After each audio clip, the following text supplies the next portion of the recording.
ஹல்லேலூயா. ஆண்டவராகிய இயேசு கிறிஸ்துவின் ஈடு இணையற்ற நாமத்தில் உங்கள் யாவருக்கும் அன்பின் வாழ்த்துக்கள். தேவன் நல்லவர். இந்த நல்ல காலை வேளையிலே ஆண்டுடைய வார்த்தைக்கு நேராக உங்கள் சிந்தைகளை கொஞ்ச நேரம் திசை திருப்ப நான் வாஞ்சிக்கிறேன். ஆவியானவர் உதவி செய்வாராக. உங்கள் கைகளில் வேதாகமம் இருக்கும் என்று நம்புகிறேன். வேதத்தை திருப்பி நாம் வாசிப்போம். 1 நாளாகமத்தின் புஸ்தகம் 29வது அதிகாரம் 12வது வசனம். 1 Chronicle chapter 29 verse 12. 1 நாளாகமத்தின் புஸ்தகம் 29வது அதிகாரம் 12வது வசனம். ஐஸ்வரியமும் கனமும் உம்மாலே வருகிறது. தேவரீர் எல்லாவற்றையும் ஆளுகிறவர். உம்முடைய கரத்திலே சத்துவமும் வல்லமையும் உண்டு. எவரையும் மேன்மைப்படுத்தவும் பலப்படுத்தவும் உம்முடைய கரத்தினால் ஆகும். வசனத்தின் மீது கைகளை வைப்போம். ஆண்டவர் நம்மோடு பேசட்டும். மனுஷன் அப்பத்தினாலே மாத்திரமல்ல, தேவனுடைய வாயிலிருந்து புறப்படுகிற ஒவ்வொரு வார்த்தையினாலும் பிழைப்பான் என்று சொன்ன தேவனுடைய வார்த்தையை நினைவு கூறுகிறோம். ஆண்டவரே, எங்களோடு இந்த காலை வேளையில் நீர் பேசுவீராக. உம்முடைய சத்தம் இந்த இடத்தில் இருக்கிற ஒவ்வொருடைய இருதயத்தையும் தொடுவதாக. அடியானை மறைத்து நீர் மாத்திரம் வெளிப்படும். ஆண்டவரே, சகல மகிமையும் துதியும் கனமும் உமக்கு உரித்தாகட்டும். ஆண்டவரே, உடைய கரத்தில் அர்ப்பணிக்கிறோம். இயேசுவின் நாமத்தில் பிதாவே, ஆமென். மீண்டுமாய் வாசிக்க கேட்போம். ஐஸ்வரியமும் கனமும் உம்மாலே வருகிறது. தேவரீர் எல்லாவற்றையும் ஆளுகிறவர். உம்முடைய கரத்திலே சத்துவமும் வல்லமையும் உண்டு. எவரையும் மேன்மைப்படுத்தவும் பலப்படுத்தவும் உம்முடைய கரத்தினால் ஆகும். எனக்கு அருமையான தேவ பிள்ளைகளை, கடந்த நாட்களிலே ஆண்டுடைய வார்த்தையினாலே ஆகும் என்கிற விஷயங்களை நாம் பார்த்தோம். இந்த நாளிலே தேவ ஆவியானவர் நமக்கு கற்றுக் கொடுக்க விரும்புகிற மிக முக்கியமான அத்தியாவசியமான ஒரு விஷயம் உமது கரத்தினாலே ஆகும். அல்லேலூயா. எனக்கு அருமையானவர்களே, இந்த காலை வேளையிலே நமக்கு கொடுத்த செய்தியின் தலைப்பு இதுதான், உமது கரத்தினாலே ஆகும். பல நேரங்களிலே ஆண்டுடைய கரத்தின் கிரியைகளை நெகிழ விட்டு கொண்டிருக்கிறோம். ஆண்டுடைய கரத்தின் கிரியைகளை விளங்கிக் கொள்ள முடியாத ஒரு சூழ்நிலையிலே தள்ளப்பட்டிருக்கிறோம். ஆண்டுடைய கரம் எவ்வளவு அற்புதமானது, மகிமையானது, ஆச்சரியமானது என்பதை, அற்புதத்தையும் அதிசயங்களையும் சுதந்திரித்தவர்களை கேட்டால் அவர்கள் சொல்லுவார்கள், அவருடைய கரத்தினால் அது ஆகும். எனக்கு அருமையானவர்களே, ஆண்டவர் எதையெல்லாம் தொட்டாரோ அதெல்லாம் பொன்னாக மாறியது. அதெல்லாம் செயல்பட துவங்கியது.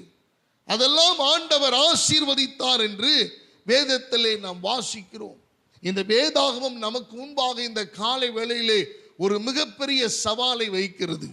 என்ன சவால் தெரியுமா? ஆண்டவருடைய கரத்தினால் ஆகும் என்று நீங்கள் நம்புகிறீர்களா, அல்லது மனிதனுடைய கரத்தினால் ஆகும் என்று நம்புகிறீர்களா? அருமையானவர்களே, இன்னைக்கு ஆண்டவருடைய கரத்தினால் ஆகும் என்று சொல்லுகிறவர்களை விட மனிதர்களால் ஆகும் என்று சொல்லுகிற மனிதர்களின் கூட்டம் பெருகிவிட்டது. எனக்கு அருமையானவர்களே, மருத்துவரை நோக்கி ஓடுகிறார்கள், ராசியான ஆட்களை நோக்கி ஓடுகிறார்கள். இவர் கைராசிக்காரர், நல்ல சுகம் நமக்கு கிடைக்கும் என்கிற நம்பிக்கையோடு ஓடுகிறார்கள். இங்கே கொண்டு போய் பணத்தை செலவழித்தால் நல்ல நிலைமையிலே நமக்கு சுகம் கிடைக்கும் என்று நம்புகிறார்கள்.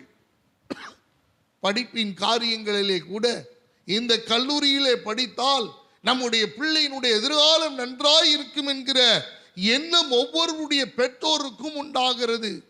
அருமையான தேவ பிள்ளைகளை, இதை வைத்து நாம் செய்து விடலாம், இந்த காரியங்களை கொண்டு இதை முடித்து விடலாம், இந்த இடத்துல நம்முடைய கரத்தில் இருக்கிறதை வைத்து, நம்முடைய பேக்ரவுண்டை வைத்து இந்த காரியங்கள் எல்லாம் சாதித்து முடித்து விடலாம் என்று நம்முடைய உள்ளம் சொல்லுகிறது. அதைத்தான் நாம் செயல்படுத்தி கொண்டிருக்கிறோம். ஆனால் வேதம் இன்றைக்கு நமக்கு முன்பாக ஒரு சவாலை வைக்கிறது. தேவனுடைய கரத்தினால் மட்டுமே ஆகும். அல்லேலூயா. 1 நாளாகமத்தின் புஸ்தகத்தில் 29:12 வசனத்தில் நாம் வாசிக்கும் போது ஐஸ்வர்யமும் கனமும். அப்ப மனுஷன் சம்பாரிச்சு வர்றது இல்லையா? அது அருமையான தேவ பிள்ளைகளை, எத்தனையோ பேர் நம்ம கண்ணு முன்னாடி இருக்கிறாங்க.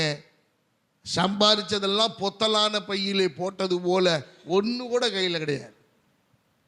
அருமையான தேவ பிள்ளைகளை, ஐஸ்வர்யமும் கனமும் அவரால் வருகிறது என்றால், எனக்கு அருமையானவர்களே, அவருடைய கரத்தினால், அவருடைய கரத்தின் கிரியைகளினால் நாம் ஆசீர்வதிக்கப்பட்டு கொண்டிருக்கிறோம். அல்லேலூயா. அதனாலதான் ஒரு பக்தன் பாடினான், என் சுயபலத்தால் எல்லாம் செஞ்சு பார்த்தேன், ஒன்றும் முடியல. என் மனபலத்தால் முயற்சி பண்ணேன், ஆள் பலத்தால் முயற்சி பண்ணேன், என்னிடத்தில் இருக்கிற செல்வாக்கு, பேக்ரவுண்டு, புகழ் எல்லாத்திலையும் முயற்சி பண்ணேன், ஒன்றும் முடியல. எனக்கு அருமையான தெய்வ பிள்ளைகளை, நடந்து வந்த பாதைகள் எல்லாம் கரடு மேடுகள், முள்ளுகள் நிறைந்தது.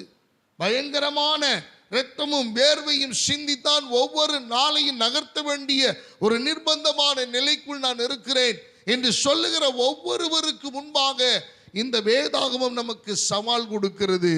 கர்த்தருடைய கரத்தினால் மட்டுமே எல்லாம் ஆகும். அல்லேலூயா.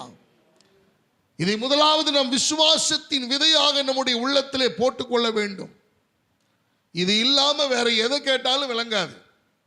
எனக்கு அருமையானவர்களே, தேவனுடைய கரத்தினால் மட்டும்தான் ஆகும். ஒரு பிள்ளையை கொண்டு போய் நல்ல கல்லூரியிலே சேர்ப்பதினாலே அல்லது நல்ல பள்ளியிலே சேர்ப்பதினாலே அவர்கள் திறமை வாய்ந்தவர்களாக அல்லது எதிர்காலம் பிரைட்டாக வந்துவிடும் என்கிற நம்பிக்கை இருக்குமே, ஆனால் அதை அழித்து போடுங்கள். எனக்கு அருமையானவர்களே, கர்த்தருடைய கரத்திலே கொடுக்கப்பட்ட பிள்ளை மட்டும்தான் அது எல்லாம் ஆகும் என்கிற நிலையிலே வளர்ந்து வரும். அல்லேலூயா. எனக்கு அருமையான தேவ பிள்ளைகளை, வேத புஸ்தகத்தில் நீங்கள் தேடி வாசியுங்கள். கர்த்தருடைய கரம் அநேகருடைய பிள்ளைகளுடைய வாழ்க்கையில் இருந்தது. ஆனால் யோவான் ஸ்நானகனுடைய சிறு குழந்தையின் பிரயாசத்தில் அவனுடைய அந்த சிறு குழந்தையாய் இருந்த பொழுதே கர்த்தருடைய கரம் அவன் மேல் இருந்தது என்று பதிவு செய்யப்பட்டிருக்கிறது. அருமையான தேவ பிள்ளைகளை, அப்ப ஆண்டவருடைய கரத்தினால் ஆகும் என்கிற ஒரு அற்புதமான வார்த்தையை நமக்கு ஆண்டவர் இந்த காலை வேளையிலே அவர் கொடுக்கிறார். நாம் எல்லாரும் இன்னைக்கு அவிசுவாசத்தின் உச்சத்தில் இருக்கிறோம். பணம் இருந்தால் ஒரு மாதிரி விசுவாசம் இருக்கும், பணம் இல்லைன்னா நம்ம கையில் ஒண்ணுமே இல்லைன்னு வச்சுக்கோங்களேன், நம்முடைய விசுவாசம் வேற மாதிரி கிரியை செய்யும். இடத்துக்கு தகுந்தாற் போல நம்முடைய விசுவாசங்கள் மாறுபடுகிறது. நீங்களே உங்களை பரிசோதனை செய்து பாருங்கள். யாரும் உங்களை பாயிண்ட் அவுட் பண்ணி நீங்க இப்படி பண்றீங்க இப்படி செய்யறீங்கன்னு சொல்லணுங்கிற அவசியம் இல்லை. நம்ம எல்லாரும் we know the word of God. நம்ம எல்லாரும் வேதத்தை அறிந்தவர்கள். நம்மை நாம வேதத்தை வைத்து ஆராய்ந்து பார்க்கலாம். நாம் எப்படி இருக்கிறோம்? பணம் இருந்தால் ஒரு மாதிரி விசுவாச வார்த்தைகள் வரும், பணம் இல்லை என்றால் ஒரு விதமான விசுவாச வார்த்தைகள் வரும். இது இயல்பான ஒன்றாக நம்முடைய வாழ்க்கையிலே மாறி போயிருக்கிறது.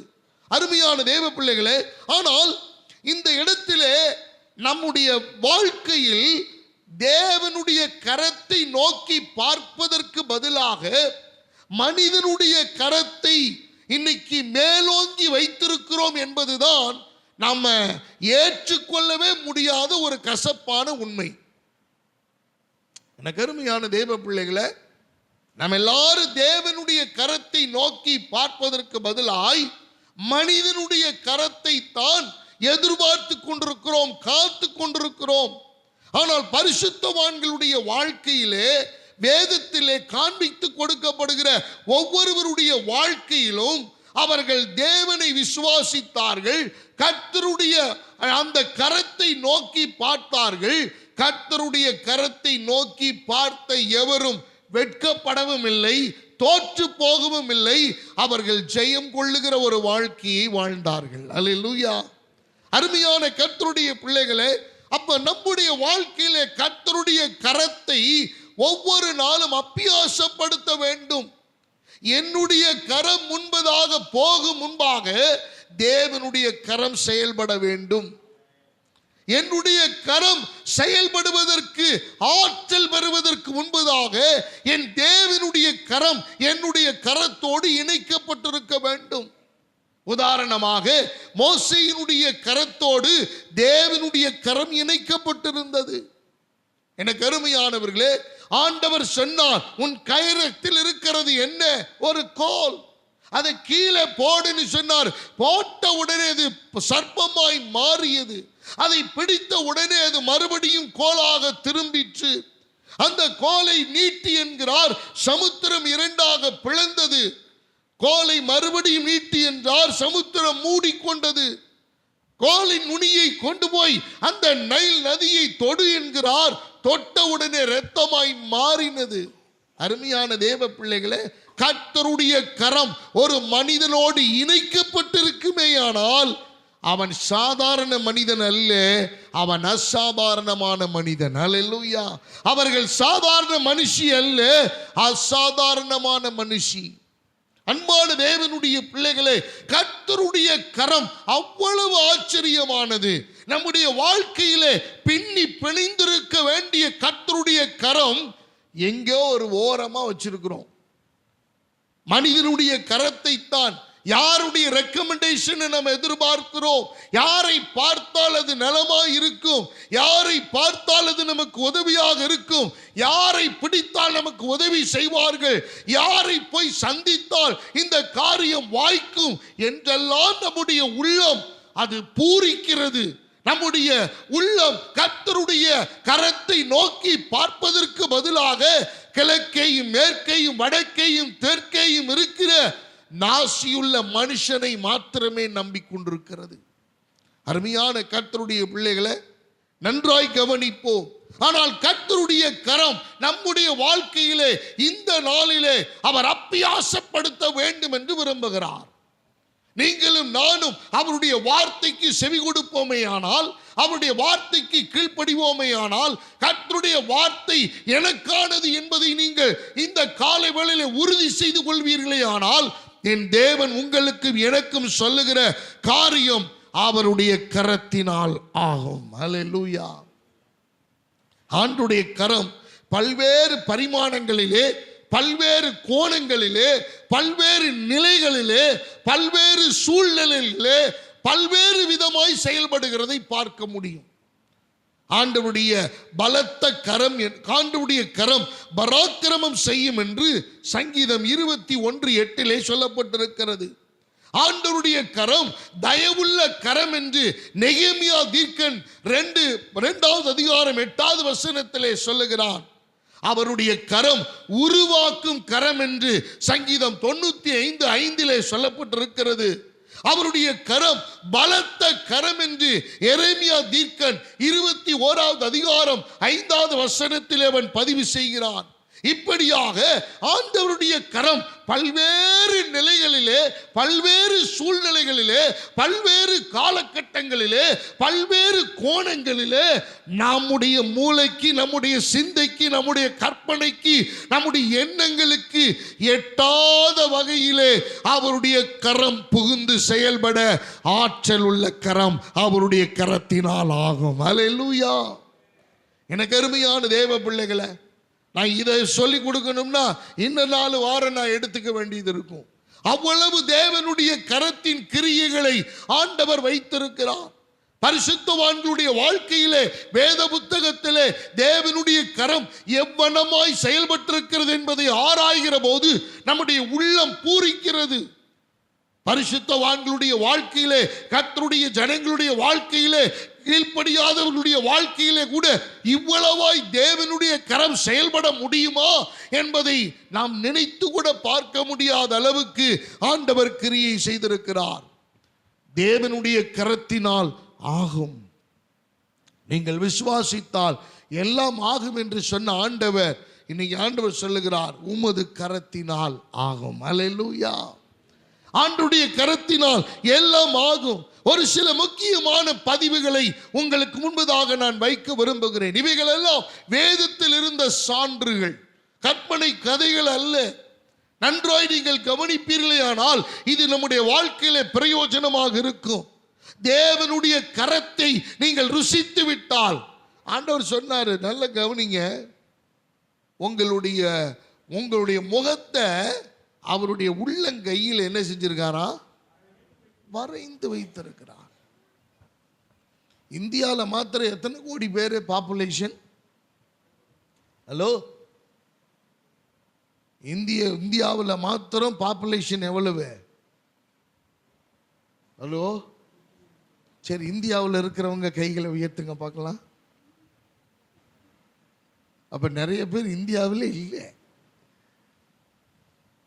இந்தியாவிலே அருமையான தேவ பிள்ளைகளை நீங்க முதல்ல போய் அதை பாருங்க, எத்தனை கோடி. இப்ப நானும் சொல்றதில்ல, நீங்க தெரிஞ்சுக்கங்க, அப்பதான் உங்களுக்கு புரியும். கோடான கோடி பேர் இருக்கிறோம், அப்படித்தானே? கோடான கோடி பேர் இருக்கிறோம். இத்தனை கோடி ஜனங்களையும் கர்த்தர் என்ன செஞ்சிருக்காரா? நல்ல கவனிங்க. யாரெல்லாம் ஜீவ புஸ்தகத்தில் பேர் எழுதப்படுகிறதோ, எழுதப்படுகிற அதே வேளையிலே ஆண்டுடைய கரத்திலேயும் ஒரு ஒரு அச்சு என்ன செய்யுது? குறிக்கப்படுகிறது. அவருடைய முகத்தை ஆண்டவர் அப்படியே வரைபடமாய் வரைகிறார். அருமையான கர்த்தருடைய பிள்ளைகளை, அப்ப ஆண்டுடைய கரம் எப்படி பல்வேறு கோணங்களிலே செயல்படுகிறதை நாம் பார்க்கிறோம். அப்ப இஸ்ரவேல் ஜனங்களுடைய வாழ்க்கையிலே ஆண்டுடைய கரம் எப்படி செயல்பட்டது என்று நாம் பார்ப்போமானால், இந்த 40 ஆண்டுகளுடைய வரலாற்றிலே 40 ஆண்டு கால பயணத்திலே ஆண்டுடைய கரம் ஓங்கிய புயத்தினால் ஆகும் என்று நிரூபித்தது. ஹல்லேலூயா. எனக்கு அருமையான தேவ பிள்ளைகளே, தேவனுடைய ஓங்கிய கரத்தினால் ஆகும். சங்கீதத்தின் யாத்ராகமத்தின் புஸ்தகம் 15வது அதிகாரம் 6வது வசனத்தை ஒருவர் வாசிக்க கேட்போம். யாத்ராகமம் 15வது அதிகாரம் 6. Exodus chapter 15 verse 6. கர்த்தாவே உமது வலதுகரம் பலத்தினால் சிறந்திருக்கிறது. கர்த்தாவே உம்முடைய வலதுகரம் பகைஞனை நொறுக்கிவிட்டது. எனக்கு அருமையான தேவ பிள்ளைகளே, ஆண்டவர் இஸ்ரவேல் ஜனங்களை இந்த 430 வருஷ அடிமைத்தனத்துக்கு பின்பதாக இஸ்ரவேல் ஜனங்களை விடுதலையாக்கினார். மோசேயை கொண்டு கர்த்தர் விடுதலையாக்கி ஆண்டவர் அந்த இடத்திலிருந்து அவர்களை வெளியில கொண்டு வர வேண்டும் என்று தீர்மானிக்கிற போது மோசே ஒருவரை மாத்திரம் வைத்து அந்த 6 லட்சம் புருஷர்களையும் ஸ்திரீகளையும் பிள்ளைகளையும் மிருக ஜீவன்களையும் அங்கே செத்து பொறைத்து வைத்திருக்கிற எலும்பு கூடுகளையும் அள்ளி கொண்டு வருவதற்கு போதுமானதாக இல்லை. அருமையான தேவ பிள்ளைகளே, நன்றாய் கவனிங்கள்.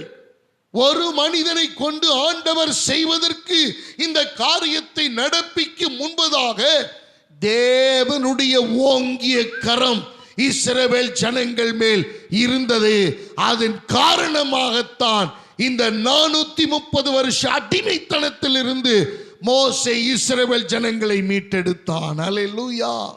எனக்கு அருமையான தேவனுடைய பிள்ளைகளே, இந்த காலை வேளையிலே உங்களுடைய குடும்பத்துக்கு பின்பதாக என் தேவனுடைய ஓங்கிய புயம் இருக்கிறதா என்பதை நீங்கள் பரிசோதியுங்கள். We must examine ourselves. நீங்களும் நானும் நம்மை நாமே பரிசோதிக்க இந்த காலை வேளையிலே ஆவியானவர் உதவி செய்யட்டும்.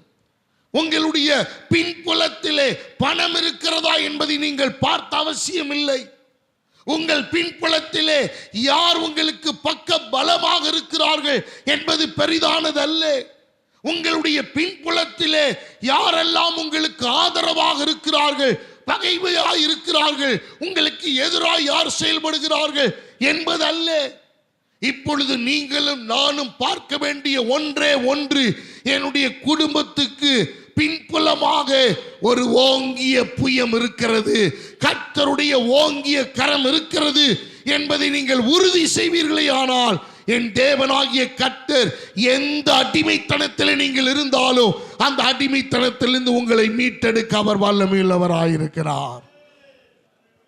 எனக்கு அருமையான தேவ பிள்ளைகளை, கர்த்தருடைய ஓங்கிய கரத்தினால் ஆகும் என்று ஆண்டவர் நிரூபித்து காண்பித்தார். 430 வருஷ கால அடிமைத்தனம். போறப்ப நல்லா தான் இருந்துச்சு, ஆரம்பம் நல்லா தான் இருந்துச்சு, சுகபோகமான வாழ்வு. எங்க போனாலும் அவர்களுக்கு இடம், எங்க போனாலும் அவர்களுக்கு ஆசீர்வாதம், எங்க போனாலும் உங்களுக்கு எந்த விதமான பிரச்சனையும் இல்லை. எனக்கு அருமையான தேவ பிள்ளைகளை, யோசித்து பாருங்கள்.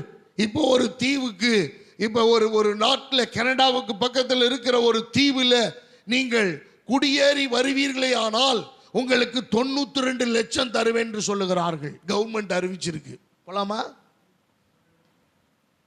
ஆனா நல்லா தெரிஞ்சுக்கங்க, we are not eligible person.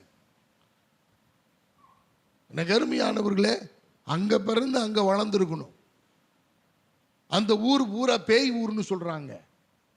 ஒருத்தன் கூட கிடையாது, வீடுகள்லாம் இருக்குது. எவ்வளவு இடம் வேணாலும் நீங்க எடுத்துக்கலாம், எவ்வளவு இடம் வேணாலும் கவர்மெண்ட் கொடுக்குது.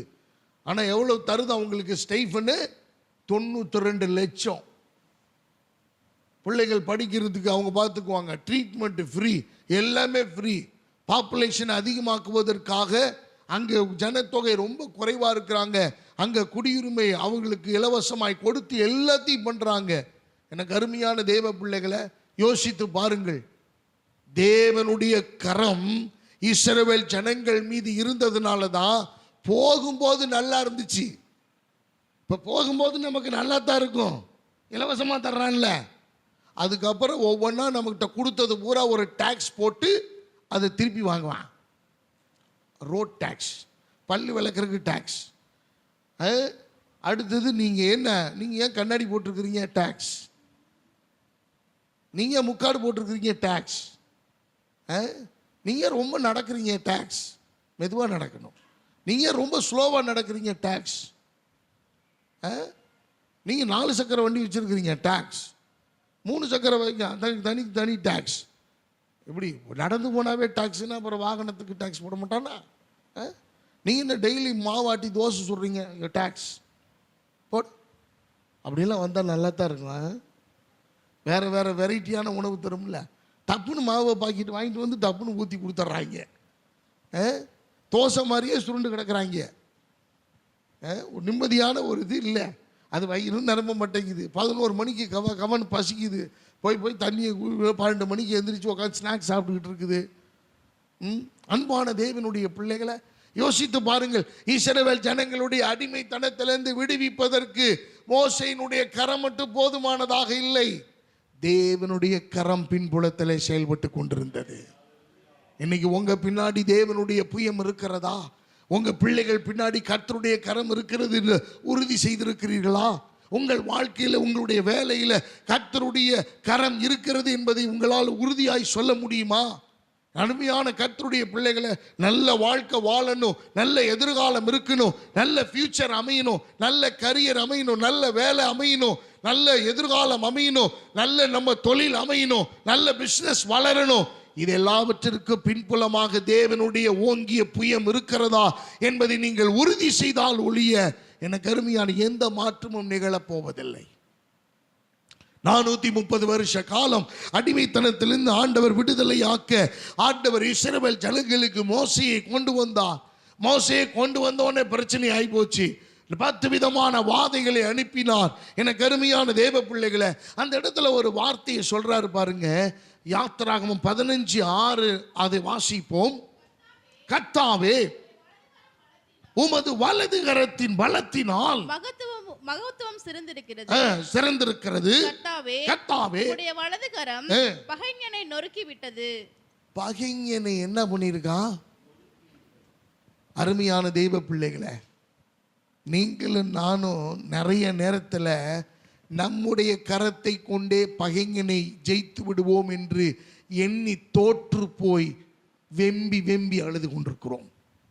ஆனால் இன்னைக்கு கர்த்தர் சொல்லுகிறார், ஓங்கிய கர்த்தருடைய கரம் உங்களுக்காக எனக்காக நிற்குமேயானால் என் தேவனாகிய கர்த்தர், பகைஞனை பற்றி நாம கவலைப்பட வேண்டிய அவசியம் இல்லை. கர்த்தர் சொன்னார், யுத்தம் கர்த்தருடையது, நீங்கள் சும்மா இருப்பீர்கள். அல்லேலூயா. இஸ்ரவேல் ஜனங்களை ஆண்டவர் இந்த 40 ஆண்டு கால பயணத்திலே ஆண்டவர் அற்புதமாய் நடத்தினார். பகைங்களை எல்லாம் நொறுக்கினார், எதிராளிகளை நொறுக்கினார். நல்ல கவனிங்க, வாழ்க்கையில போராட்டம் வரும், பிரச்சனை வரும், சவால் வரும், நமக்கு பகைஞர்கள் வருவார்கள். ஆனா அந்த பகைஞர்களை எப்படி எதிர்கொள்வது என்பதுதான் நமக்கு தெரியல.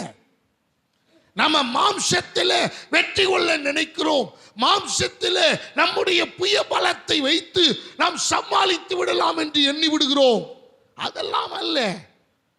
கர்த்தர் அவருடைய கரத்தை எப்படி பகைஞரை அவர் ஆண்டவர் நொறுக்கி போட்டார் என்பது நமக்கு தெரியணும் அல்லவா?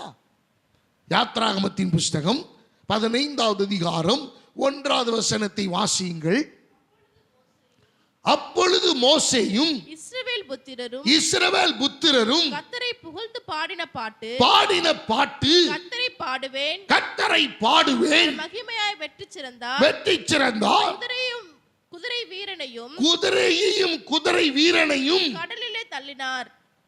அருமையான தேவ பிள்ளைகளே, நல்ல கவனிங்க. எகிப்தியருடைய ராணுவம் இஸ்ரவேல் ஜனங்களை துரத்தி கொண்டிருக்கிறது. சமுத்திரத்தின் வழியாக கர்த்தர் வெட்டாந்தரையை உண்டு பண்ணி சமுத்திரத்தின் வழியாக அவர்களை நடந்து போக பண்ணி கொண்டிருக்கிறார். முழுவதும் அவர்கள் நடக்கிறார்கள். நடந்து போய் கொண்டிருக்கிற போது பின்னாலே ஒரு பகைஞன், பார்வோனின் சேனை, எகிப்தின் சேனை ஏற்கனவே 430 வருஷ காலம் அடிமைத்தனத்தில் வைத்திருந்த அந்த அடிமைத்தனத்தினுடைய ஆளுமை என்னை துரத்தி கொண்டிருக்கிறது. இப்ப நான் எதுவுமே செய்ய முடியாது, முன்னோக்கி ஓடுறதை தவிர வேற எதுவும் பண்ண முடியாது. போயிட்டு இருக்கிறேன், இவனோட சேர்ந்து யுத்தம் பண்ணுவதற்கு எனக்கு டைம் கிடையாது, என்னையை நான் காப்பாத்திக்கணும். அருமையான தேவ பிள்ளைகளை, இப்ப கர்த்தர் அழகா நமக்கு காண்பிக்கிற காரியம் என்ன தெரியுமா? ஆண்டவர் இதோ அப்படிலாம் பண்ணிட்டார் அப்படின்னு இல்லை, வேர்டு பை வேர்டா போட்டிருக்காரு. குதிரையும் குதிரை வீரனையும் கடலிலே யார் தள்ளினது? யார் தள்ளினது?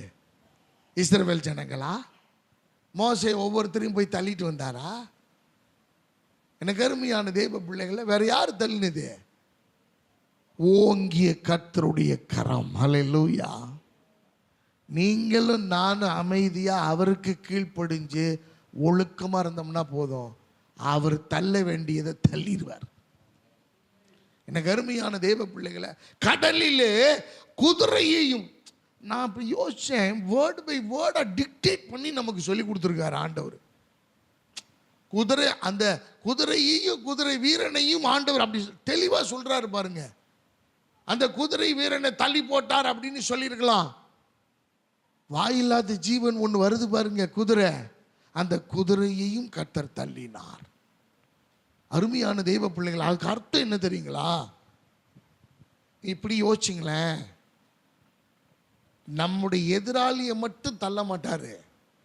நாம சரியா இருந்தோம்னா, ஓங்கிய புய நமக்கு பின்னாடி இருந்துச்சுன்னா அவங்க வர்ற வாகனத்தையும் கர்த்தர் தள்ளி போடுவார். புரியுதுங்களா?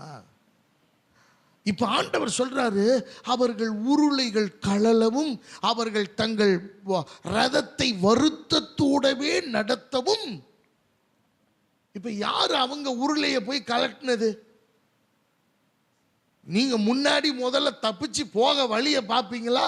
ஒவ்வொரு ரதத்தில் இருக்கிற உருளை எல்லாம் கலட்டி விட்டு அது அங்கேயே விழுட்டுன்னு சொல்லி நீங்க போய் கழட்டிட்டு இருப்பீங்களா? அருமையான தேவ பிள்ளைகளை, கர்த்தருடைய கரம் மட்டும்தான் பகைவனை நொறுக்க முடியும். இப்போ நமக்கு நிறைய, அதாவது எப்படின்னா, இப்போ நம்ம கண்ணுக்கு சில எதிரிகள் தெரியுறாங்க.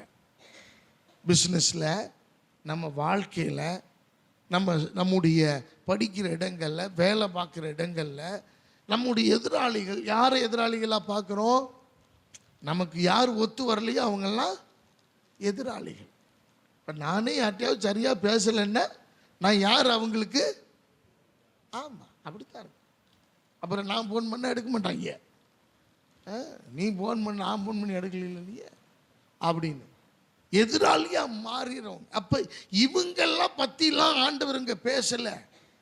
அருமையான தேவ பிள்ளைகளை, நம்முடைய வாழ்க்கையை சீரழிக்கிற, நம்முடைய ஆவிக்குரிய வாழ்க்கையை சின்னாபின்னமாக்குகிற, நம்முடைய முன்னேற்றத்தை தடுக்கிற, நம்முடைய வாழ்க்கையை உடைத்து நொறுக்கி அவமானப்படுத்த நினைக்கிற சத்துருவின் ஆவிகள் மனுஷனுக்குள்ள புகுந்து நம்மை மடங்கடிக்க நினைக்கிறான் பாருங்க.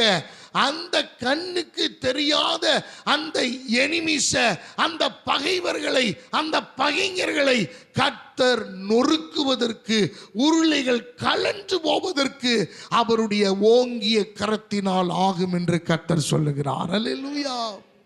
எனக்கு அருமையான தேவ பிள்ளைகளை, நீங்களும் நானும் தேவனுக்கு மாத்திரம் பரிசுத்தமாய் உண்மையாய் இருப்போமேயானால் தேவன் ஓங்கிய கரத்தை கொண்டு நமக்கு அற்புதத்தை செய்ய அவர் வல்லமையுள்ள தேவனாய் இருக்கிறார். எனக்கு அருமையான தேவ பிள்ளைகளை, இன்னொரு வசனத்தை வாசிங்க, 4வது வசனத்தை வாசிங்க. அதே அதிகாரம். பார்வோனின் ரதங்களையும் அவன் சேனைகளையும். அருமையான தேவ பிள்ளைகளை, சமுத்திர தானா மூடலைங்க, ஆண்டவர் தள்ளினார், தள்ளி விட்டார். ஒரு வார்த்தை எல்லாம் பக்கத்தில் பார்த்து சொல்லுங்க, கர்த்தர் தள்ளி விட்டார். கர்த்தர் பகைவர்களை தள்ளி விட்டார். எனக்கு அருமையான தேவ பிள்ளைகளை, உங்களுக்கு எதிராய் வருகிறவர்களை, எதிராய் பேசுகிறவர்களை, எதிராய் செயல்படுகிறவர்களை, எதிராய் முடிவெடுக்கிறவர்களை, எதிராய் உங்களுக்கு உங்களுடைய முன்னேற்றத்தை தடுக்க நினைக்கிறவர்களை அவருடைய ஓங்கிய கரத்தினால் அவரே தள்ளி விடுவார். நீங்க போய் மெனக்கட்டு அவங்க உருளைகளை கலட்டி விடுறது, இந்த பீஸை பிடுங்கிட்டு வர்றது, இந்த பஞ்சராக்குறது, இதெல்லாம் வேணாம். இதெல்லாம் வேணாங்கிறேன். கர்த்தர்கிட்ட கொடுத்துருங்க. உன் வேலை என்ன? முன்னோக்கி போயிட்டே இரு, அவ்வளோதான். முன்னேறு. முதல்ல உன் வேலையை பாரு. பைபிளை தூக்கி ஓடு. என்னன்னாலும் சரி, ஆண்டவர் நடத்துவான், கரை ஏறிடுவோம். அந்த நம்பிக்கையோடு போயிட்டே இருப்போம். பின்னாடி நடக்கிறதெல்லாம் நம்ம பார்க்கணும். என்ன? பின்புலத்திலே கர்த்தருடைய ஓங்கிய கரம் நமக்காக யுத்தம் பண்ணுவதற்கு காத்து கொண்டிருக்கிறது. அல்லேலூயா. எனக்கு அருமையான தேவ பிள்ளைகளே, ஆண்டவர் இஸ்ரவேல் ஜனங்களை மீட்டு அவர்களை புறப்பட பண்ணினார். இஸ்ரவேல் ஜனங்களை மீட்டு கர்த்தர் புறப்பட பண்ணினார். அந்த அந்த அதிகாரம் யாத்திராகமம் 12:51 வாசிங்க. யாத்திராகமம் 12:51. அன்றைய தினமே அணியணியாய் எகிப்து தேசத்திலிருந்து புறப்பட பண்ணினார். நல்ல கவனிங்க. எகிப்து தேசத்திலிருந்து சொல்றதை விட என் அடிமைத்தனத்திலிருந்து என்னை கர்த்தர் புறப்பட பண்ணினார். என் சாபத்தீடானவைகளில் இருந்து என்னை கர்த்தர் புறப்பட பண்ணினார். என் தோல்வியிலிருந்து என்னை கர்த்தர் புறப்பட பண்ணினார். எனக்கு அருமையானவர்களே, அடிமைத்தன வீட்டிலிருந்து வாக்குத்தத்தம் பண்ணின தேசத்துக்கு நேராய் என்னை கர்த்தர் புறப்பட பண்ணினார். அல்லேலூயா. காரணம் என்ன? கர்த்தருடைய ஓங்கிய கரம். கர்த்தருடைய ஓங்கிய கரத்தினால் ஆகும் என்று கர்த்தர் நிரூபித்து காண்பித்தார். அருமையான கர்த்தருடைய பிள்ளைகளே, இந்த காலை வேளையிலும் கர்த்தர் நம்முடைய வாழ்க்கையிலையும் அதை செய்ய அவர் வாஞ்சையுள்ள தேவனாக இருக்கிறார். நாம நிறைய நேரங்களில் சூழ்நிலை கைதி ஆகி கொண்டிருக்கிறோம்.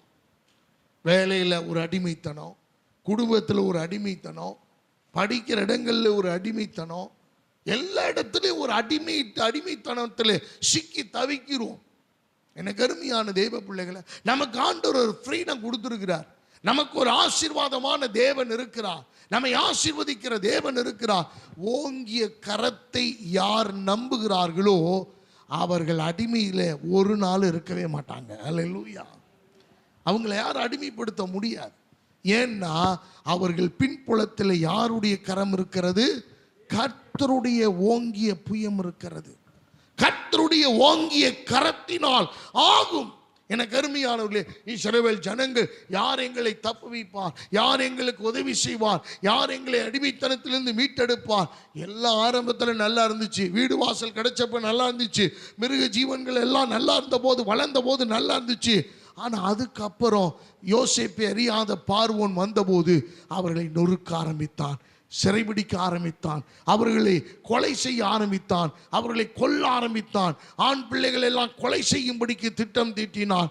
அவர்களுக்கு நல்ல வேலையை கொடுக்காமல் அவன் திட்டம் போட்டான். இப்போ பார்த்தீங்களா, கவர்மெண்ட்ல இப்போ ஒரு சட்டம் போட்டிருக்கிறாங்க, இந்து மூலம் அறநிலைத்துறை மூலமாக எந்த நிறுவனங்கள், கல்வி நிறுவனங்கள் இருக்கிறதோ அந்த நிறுவனங்களில் வேற யாரும் அதாவது முஸ்லிம்ஸோ கிறிஸ்டியன்ஸோ புத்திஸ்டோ யாரும் உள்ள என்ன செய்ய முடியாது, வேலை பார்க்க முடியாது. Even they are qualified. இப்போ நேற்று நடந்த சம்பவம், ஒரு கோர்ட்டு தீர்ப்பே வந்துருச்சு. இப்போ வேறு யாராவது வேலை அங்கே அறநிலைத்துறையில் ஒரு வேலை பார்த்தாங்கன்னா, வேறு மதத்தினர் யாராவது வேலை பார்த்துருந்தாங்கன்னா உடனே அவங்களுக்கு டீப்ரமோட் பண்ணி அவங்கள வேற துறைக்கு மாற்றிடுவாங்க. அவங்க அங்கே இருக்க முடியாது. அருமையான தேவ பிள்ளைகளை, இப்போ பார்வோன் அப்படித்தான். யோசேப்பு நல்ல நிலையிலே அந்த கோசை நாட்டிலே அவர்களுக்கு நல்ல இடத்தை கொடுத்து செழிப்பை கொடுத்து நல்ல வளமாக வைத்திருந்தான். ஆனால் அதுக்கப்புறம் வந்த பார்வோனுக்கு யோசேப்பை பற்றி தெரியல, யோசேப்பினுடைய நன்மையை பற்றி தெரியல, யோசேப்பு தேசத்துக்காக செய்தவைகள் தெரியல, எல்லாம் மறக்கப்பட்டு போச்சு. அடிமைத்தனத்தில் போய் சிக்கி கொண்டார்கள். எல்லாம் போராட்டம், ஒருவேளை உணவுக்கு போராட்டம். யோசிச்சு பாருங்க, செங்கல் அறுக்க போனார்கள், பிள்ளைகளை மோக்கொண்டு கூட்டிட்டு போனாங்க, எல்லா ஆடு மாடுகள் மோக்கொண்டு போச்சு. எல்லாம் அவர்களுக்குத்தான் உழைத்து கொண்டிருந்தார்கள், அவர்களுக்குத்தான் பாடுபட்டு கொண்டிருந்தார்கள். இவர்கள் சந்ததிக்கு எதுவுமே இல்லை. அருமையான கர்த்தருடைய பிள்ளைகளை, ஆனால் கர்த்தருடைய ஓங்கிய கரம் அவர்களை மீட்டெடுத்து அவர்களை அந்த அடிமைத்தனத்திலிருந்து அன்றைய தினமே புறப்பட பண்ணினார். அல்லேலூயா.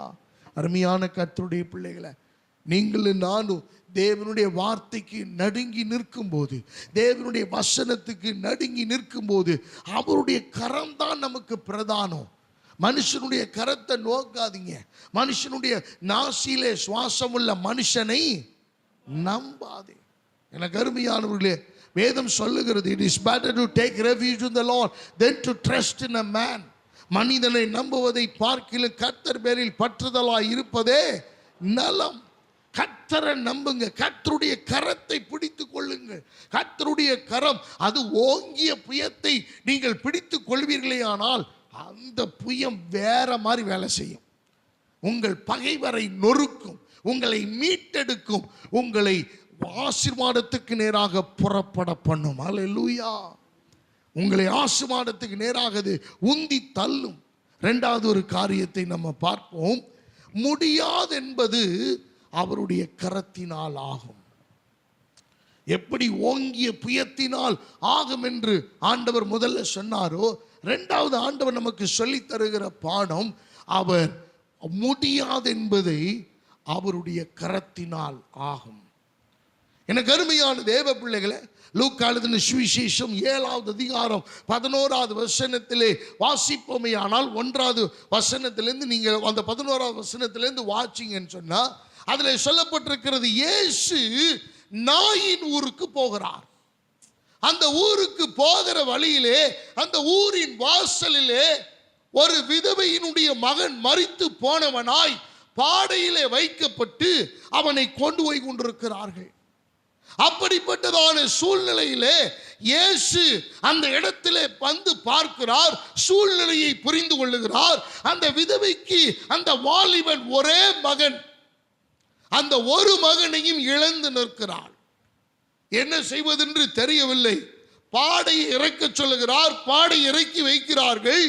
அவர்கள் அந்த நுழைவாயில், அந்த ஊரினுடைய நுழைவாயிலே நின்று பேசிக் கொண்டிருக்கிறார்கள். இயேசு இந்த இடத்திலே நின்று, வேதம் சொல்லுகிறது, அந்த விதவைக்கு அவர் ஒரு குமாரன் மாத்திரமே இருக்கிறான் என்பதை அறிந்து கொண்டு அந்த வாலிபனுடைய பாடை வைத்திருக்கிற பாடைக்கு அருகாமையிலே வந்து அந்த பாடையை அவர் தொட்டார். அல்லேலூயா. தொட்டு வாலிபனை எழுந்திரு என்றார். உடனே அவன் எழுந்து உட்கார்ந்தான். ஹல்லேலூயா. அவர் கர்த்தருடைய கரம் முடியாது என்பது அவருடைய கரத்தினால் ஆகும். உங்க வாழ்க்கையில யாரெல்லாம் முடியாதுன்னு சொல்லிட்டு போயிருக்கிறாங்களோ அவங்களெல்லாம் நீங்க நினைவில் வைத்துக் கொள்ளுங்கள். தேவனுடைய கரத்தினால் அவர்கள் முடியாது என்று சொன்ன காரியத்தை கர்த்தர் முடியும் என்று நிரூபித்து காண்பிப்பார். ஹல்லேலூயா. இது உங்களுடைய விசுவாசத்தை பொறுத்த ஒரு மிக முக்கியமான காரணம். எனக்கு அருமையான தேவ பிள்ளைகளே, ஆண்டவர் அந்த ஊரிலே பிரமித்து போகும்படியாக அவருடைய கரத்தின் கிரியைகளை கர்த்தர் வெளிப்படுத்தினார். நிறைய நேரங்களிலே நான் இதை எப்படி ஆகிலும் முடித்து விடுவேன் என்று ஆவேசமாய் புறப்படுகிறோம். இதை நான் சாதித்து விடுவேன் என்று பல நபர்களை போய் சந்திக்கிறோம். கடைசியில் ஒண்ணுமே முடியலன்னு யார்கிட்ட தான் வர்றோம்? கர்த்தர்கிட்ட தான் வர்றோம். இப்ப கர்த்தருடைய கரத்திட்ட நேரடியா வந்துட்டோம்னா யாரையும் பார்க்கணுன்ற அவசியம் இல்லை. கர்த்தருடைய கரம் முடியாது என்பதிலிருந்து முடியும் என்கிற நிலைக்கு நம்மை கொண்டு வந்து நிறுத்தும். அல்லேலூயா. நாயின் ஒரு விதவைக்கினுடைய வாழ்க்கையிலே ஆண்டவர் செய்த மிகப்பெரிய அற்புதம் அதுதான்.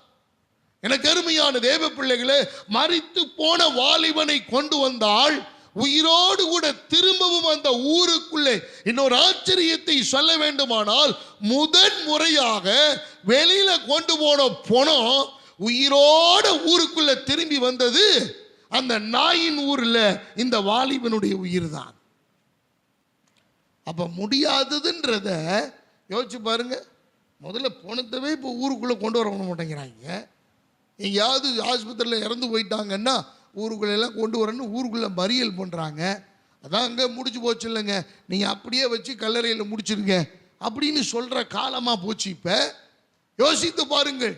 ஆண்டவர் ஒரு ஒரு பிணமாய் கொண்டு வரப்பட்ட ஒரு வாலிபனை உயிரோடு அந்த ஊருக்குள்ள முதலாய் திருப்பி அனுப்புகிற ஒரு வரலாற்று நிகழ்வு. நாயின் ஒரு சரித்திரத்தில் நடக்காத ஒன்றை கர்த்தர் நிகழ்த்தி காண்பித்தார். அன்பான கர்த்தருடைய பிள்ளைகளே, இந்த காலை வேளையிலே உங்களுக்கு எனக்கு அவர் வாக்குரைக்கிற ஒரு அற்புதமான காரியம் நடக்காதுன்னு யார் சொல்றாங்களோ அந்த இடத்துல கர்த்தர் உங்களை திடமாய் நிற்க பண்ண அவர் வல்லமையுள்ள தேவனாயிருக்கிறார். உன்னை இங்க பொழைக்கவே முடியாதுன்னு சொல்லிட்டாங்களா, நீ கர்த்தருடைய கரத்தை பிடிச்சுக்க. உனக்கு வாழ்க்கையே போச்சுன்னு சொல்றாங்களா, கர்த்தருடைய கரத்தை பிடிச்சுக்க. உனக்கு ஒண்ணுமே கிடைக்காதுன்னு சொல்றாங்களா, கர்த்தருடைய கரத்தை பிடிச்சுக்கங்க. கர்த்தருடைய கரத்தை பிடித்து கொள்வீர்களே ஆனால், என் தேவன் உங்களை தொடுவாரானால், என் தேவன் உங்களுடைய வாழ்க்கையை மாற்றுவதற்கு அவருடைய கரம் ஒன்று போதும், ஆச்சரியமான காரியங்கள் நடக்கும். அல்லேலூயா. மிரக்கல்லாம் நடக்கும். அருமையான தேவ பிள்ளைகளை யோசித்து பாருங்கள். பாலைவனத்தில் கடந்த நாட்களிலே அரபு நாடுகளில் வளைகுடா நாடுகளில் எல்லாம் பனிப்பொழிவு இருந்தது. ஒருபோதும் அப்படி பனிப்பொழிவை பார்த்ததில்ல. வரலாற்று நிகழ்வு. ஆச்சரியமா பார்க்குறாங்க. இதெல்லாம் இப்படியெல்லாம் பனியெல்லாம் அப்படியெல்லாம் நாங்கள் பார்த்ததே இல்லை. எப்போ கூடி போனோமோ அன்னையிலிருந்து இன்னை வரைக்கும் இத்தனை நூற்றாண்டுகளில் ஒரு முறை கூட நாங்கள் இந்த பனிப்பொழிவை பார்த்ததில்லை. இப்போ பனிப்பொழிவு வித்தியாசமாக இருக்கிறது. இதற்காகவே நாங்கள் வேற ஒரு நாடுகளுக்கு நாங்கள் போவோம். அந்த குளிர் பிரதேசங்களுக்கு போய் நாங்கள் கொஞ்ச நாள் இருந்துட்டு வருவோம். ஆனால் இங்கேயே இப்போ குளிர் பிரதேசமாய் மாறி போனது. அருமையான தேவ பிள்ளைகளை, மாற்றத்தை உண்டு பண்ணுவதற்கு அவருடைய கரத்தினால் ஆகும். அல்லேலூயா. நீங்களும் நானும் நினைக்கிறோம், முன்னேறி வந்துடுவேனா, என் வாழ்க்கை நல்லாயிருமா, என் பிள்ளையினுடைய எதிர்காலம் நல்லாயிருமா. அருமையானவர்களே, நீங்கள் இப்படி யோசித்து சிந்திச்சு ஒரு பயனும் இல்லை. கர்த்தருடைய கரத்தை பிடித்து கொள்ளுங்கள். கர்த்தருடைய கரம் ஒன்று முடியாது என்பதை முடியும் என்கிற ஆகும் என்கிற நிலைக்கு அது நம்மை உந்தி தள்ளும். எனக்கு அருமையானவர்களே, யாத்ராகமத்தின் புஸ்தகம் 33வது அதிகாரம் 12வது வசனத்தில் மோசேயும் ஆண்டவரும் பர்வதத்திலே 2 பேரும் பேசி உறவாடி கொண்டிருக்கிறார்கள். அப்படிப்பட்ட ஒரு ஐக்கியம் நேரத்தில் மோசே கேட்கிறார் ஆண்டவரை பார்த்து, ஆண்டவரே, I want to see your glory, உம்முடைய மகிமையை நான் காணணும் அப்படின்னு வாஞ்சியோடு கேட்கிறார். எப்பா என்னப்பா திடுதுப்புன்னு இப்படி கேட்டுட்ட? யாருமே கேட்காதது. இப்படி உலகத்துல இத்தனை ஜனங்கள் இருந்திருக்கிறார்கள், யாரும் என்கிட்ட இப்படி கேட்டதில்லை. என் மகிமையை நீ காணணும்னு கேட்டுட்டியே, என் மகிமையை ஒருவனும் கண்டதில்லை. அப்படி யாராவது கண்டுட்டா அவன் உயிரோடு இருக்க முடியாது. அந்த மகிமை அவ்வளவு பயங்கரமாக இருக்கும்.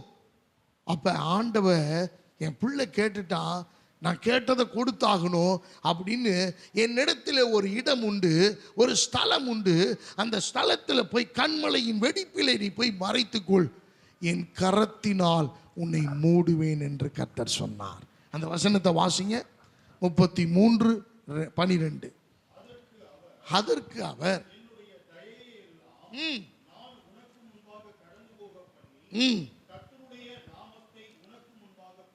கூறுவேன்,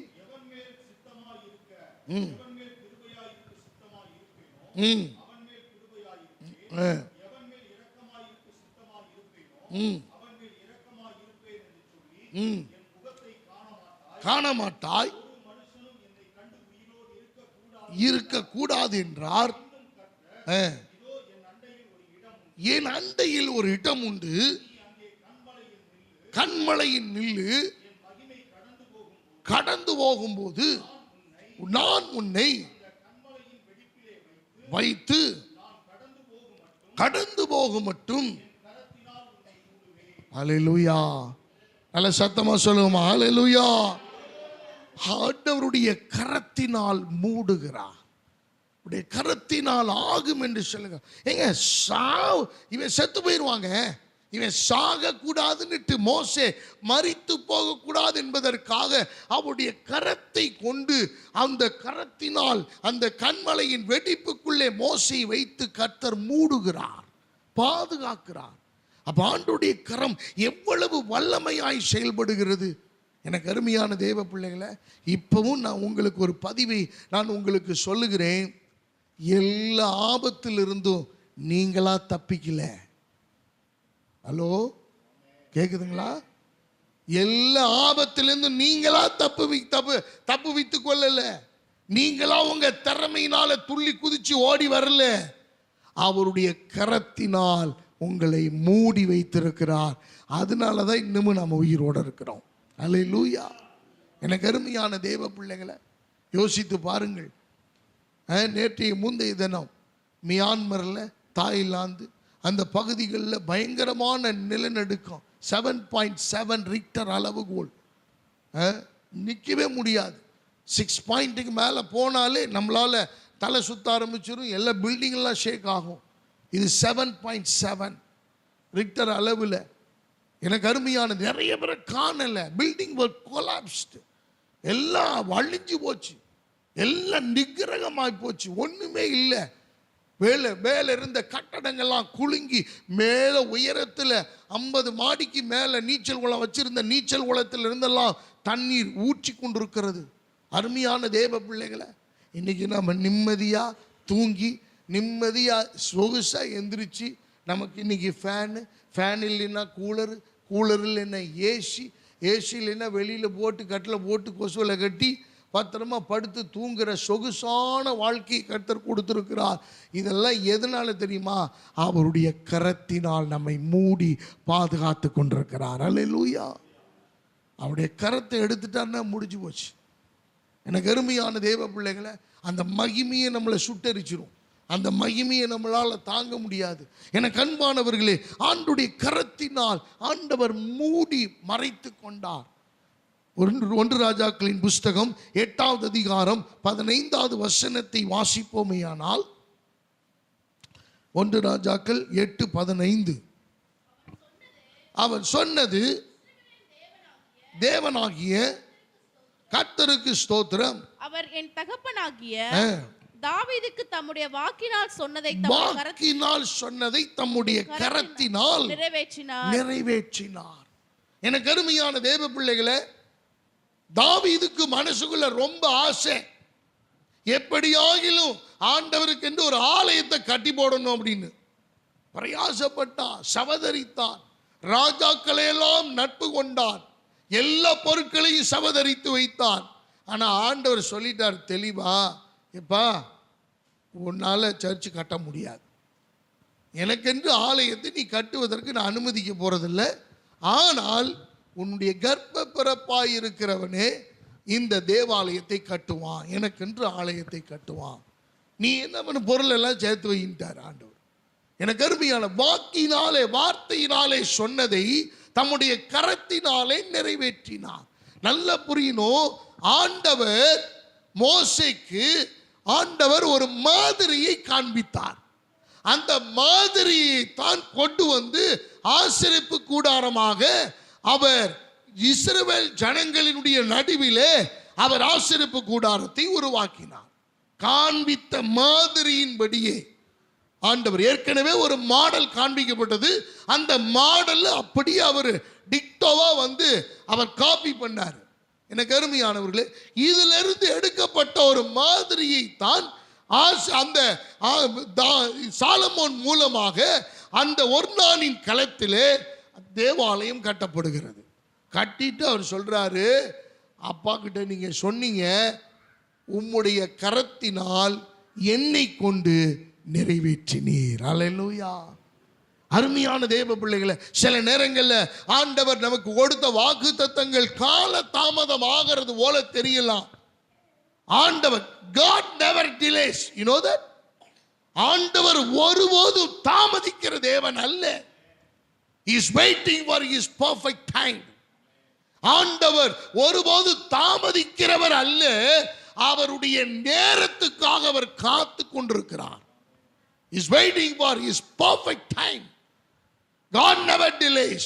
ஆண்டவர் ஒருபோது தாமதிக்கிற தேவன் அல்ல. அதனாலதான் ஆண்டவர் சொன்னாரு, தாமதிக்கிறார் என்று சிலர் எண்ணுகிறபடி அவர் தமது வாக்குத்தத்தத்தை குறித்து தாமதமாயிராமல் எல்லோரும் மனம் திரும்ப வேண்டும் என்று அவர் நீடிய பொறுமையுள்ளவராக இருக்கிறார். எனக்கு அருமையான தேவ பிள்ளைகளை, சில நேரங்களில் நம்முடைய வாழ்க்கையிலும் பயங்கரமான காயங்கள் ஏற்படுகிறது, போராட்டங்கள் ஏற்படுகிறது, சங்கடங்கள் ஏற்படுகிறது, மனவலிகள் ஏற்படுகிறது. அவருடைய கரத்தை கொண்டு அதை ஆற்றுகிறார். எனக்கு அருமையான தேவ பிள்ளைகளை, கர்த்தருடைய கரம்தான் அதை செய்யும், கர்த்தருடைய கரம்தான் அதை நிறைவேற்றும். வாக்குத்தத்தங்கள் எல்லாம் அப்படியே சொல்லிட்டாரு, ஆண்டவர் ஒண்ணுமே நிறைவேற்றலையே. இல்லைங்க, ஆண்டவர் சரியான நேரத்துக்காக எதிர்பார்த்து கொண்டிருக்கிறார். ஆபிரகாமுக்கு ஆண்டவர் சொன்னார், நான் உனக்கு ஒரு ஈசாக்கை தருவேன், ஒரு குமாரனை தருவேன், நீ வெயிட் பண்ணு, வானத்து நட்சத்திரத்தில் போல உன் சந்ததி இவ்வளவாய் பெருகி இருக்குன்னு ஆண்டவர் எல்லாம் சொல்லிட்டார். ஏன் இவ்வளவு டிலே ஆன மாதிரி தெரியுது? அருமையானவர்களே, எப்பொழுது உங்களுடைய விசுவாசம் பூரணப்படுதோ, எப்பொழுது உங்களுடைய விசுவாசம் பரிபூரணமாகுதோ, எப்பொழுது உங்களுடைய விசுவாசத்தினுடைய அளவு அதிகமாகுதோ, அப்பொழுது கர்த்தர் வல்லமையாய் கிரியை செய்ய போதுமானவராக இருக்கிறார். உங்களுடைய விசுவாசம் பணத்தின் மேலே, உங்களுடைய விசுவாசம் மனிதன் மேலே, இந்த வாரம் சம்பளம் வரும் எல்லாம் பார்த்துருவோம் அப்படின்னா அந்த வாரத்துக்கு வேலைக்கே போக முடியாது. நினைச்சு பாருங்க, நீங்களே பாருங்க, யோசிச்சு பாருங்க. நாம இந்த மாதத்தில் நமக்கு இவ்வளோ பணம் கிடைக்கும், நம்ம இதை பண்ணிடலாம், கண்டிப்பாக செய்ய முடியாது. ஏன் செய்ய முடியாது? நாம் எல்லாரும் we are depending upon money. We are depending upon the man's hand. நம்ம மனிதனுடைய கரத்தை நோக்கி பார்க்க ஆரம்பிச்சிட்டோம். தேவனுடைய கரத்தை நோக்கி இருந்தால் மட்டும்தான் நாம் ஜெயிக்க முடியும், ஒரு வெற்றி உள்ள ஒரு வாழ்க்கை முடியும். எனக்கு அருமையான தேவ பிள்ளைகளை, தேவனுடைய வாக்குத்தத்தங்கள் இது நடக்குமா, இது நடக்காதா, ஏன்னு ஆண்டவர்கிட்ட சொல்லி இவ்வளவு நாள் ஆச்சு, இவ்வளவு இந்த 3 மாதங்கள் முடிய போகுது, 4வது மாதம் வந்துருச்சு, இன்னும் ஒன்றுமே நடக்கலையே. எனக்கு அருமையான தேவ பிள்ளைகளை, ஆண்டவர் நம்முடைய விசுவாசத்தின் அளவுகோலை பார்க்கிறார். விசுவாசத்தின் அளவுகோலை பொறுத்து நம்மை உயர்த்த அவர் வல்லமில்லை. அதனால தான் வேதத்தில் வாச்சோம் 1 நாளாகமம் 29:12 எவரையும் மேன்மைப்படுத்தவும் பலப்படுத்தவும் உமது கரத்தினால் ஆகும். இன்னொன்று பர்டிகுலராக இன்னொருத்தர் அப்படின்லாம் சொல்லலை. யார் விசுவாசிக்கிறாங்களோ, உண்மையாக இருக்கிறாங்களோ, யார் அவரை நேசிக்கிறாங்களோ, மேன்மைப்படுத்தவும் பலப்படுத்தவும் எவரையும் அவருடைய கரத்தினால் ஆகும். அவ்வளோதான். ஆண்டவர் யார் எங்கே கொண்டு போய் நிறுத்துவார்னு நமக்கு தெரியாது. எனக்கு அருமையான தெய்வ பிள்ளைகளை, ஆடு மேய்க்கிறவனை தான் கர்த்தர் அரசன் ஆக்கினார்.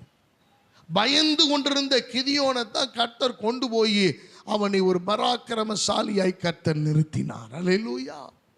எனக்கு அருமையான தேவ பிள்ளை, ரொம்ப வீக்கா இருந்த சிம்சோனை கொண்டுதான் 2 தூணையும் தள்ளி ஒரு ராஜ்யபாரத்தை க்ளோஸ் பண்ண வச்சார் ஆண்டவர். ஒரு ராஜ்யபாரத்தை தலைகீழா கர்த்தர் மாத்தினார். அன்பான கர்த்தருடைய பிள்ளைகளை, எவரையும் மேன்மைப்படுத்தவும் பலப்படுத்தவும் அவருடைய கரத்தினால் ஆகும். அவருடைய கரத்தில் சரண்டர் ஆடவும். கடைசியாக ஒன்றை சொல்லி நிறைவு செய்கிறேன். கர்த்தரின் கரம் நம் மீது இருந்தால் எல்லாம் ஆகும். எனக்கு அருமையானவர், முதல்ல நம்ம பார்த்தோம் கர்த்தருடைய ஓங்கிய கரத்தினால் எல்லாம் ஆகும். 2வது, முடியாதுன்னு சொல்லப்பட்டவைகளை கர்த்தருடைய கரத்தினால் ஆகும். 3வது, கர்த்தருடைய கரம் நம் மீது இருந்தால், நம்ம மேல கர்த்தருடைய கரம் இருந்துருச்சு, எல்லாம் ஆகும். அல்லேலூயா. எனக்கு அருமையானவர்களே, எஸ்ரா தீர்க்கதரிசன புஸ்தகம் 7வது அதிகாரம் 6வது வசனத்தை வாசிப்போம். எஸ்ரா தீர்க்கதரிசன புஸ்தகம் 7:6 எடுத்துட்டீங்களா? 7:6.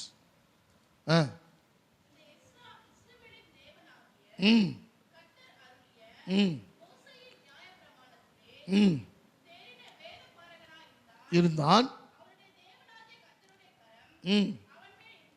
அவன் மேல் இருந்ததினால் ராஜா அவனுக்கு கொடுத்தான். நல்ல கவனிங்க.